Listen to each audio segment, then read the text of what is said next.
Deuteronomy 8. Be careful to follow every command I am giving you today, so that you may live and increase and may enter and possess the land the Lord promised on oath to your ancestors. Remember how the Lord your God led you all the way in the wilderness these 40 years, to humble and test you in order to know what was in your heart, whether or not you would keep his commands. He humbled you, causing you to hunger and then feeding you with manna, which neither you nor your ancestors had known, to teach you that man does not live on bread alone but on every word that comes from the mouth of the Lord. Your clothes did not wear out and your feet did not swell during these 40 years.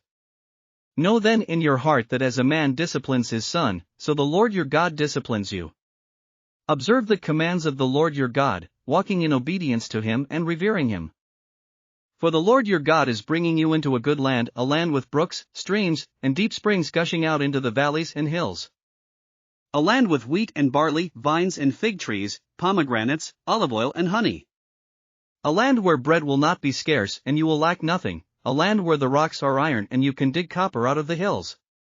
When you have eaten and are satisfied, praise the Lord your God for the good land he has given you. Be careful that you do not forget the Lord your God, failing to observe his commands, his laws and his decrees that I am giving you this day. Otherwise, when you eat and are satisfied, when you build fine houses and settle down, and when your herds and flocks grow large and your silver and gold increase and all you have is multiplied, then your heart will become proud and you will forget the Lord your God, who brought you out of Egypt, out of the land of slavery. He led you through the vast and dreadful wilderness, that thirsty and waterless land, with its venomous snakes and scorpions. He brought you water out of hard rock. He gave you manna to eat in the wilderness, something your ancestors had never known, to humble and test you so that in the end it might go well with you. You may say to yourself, my power and the strength of my hands have produced this wealth for me.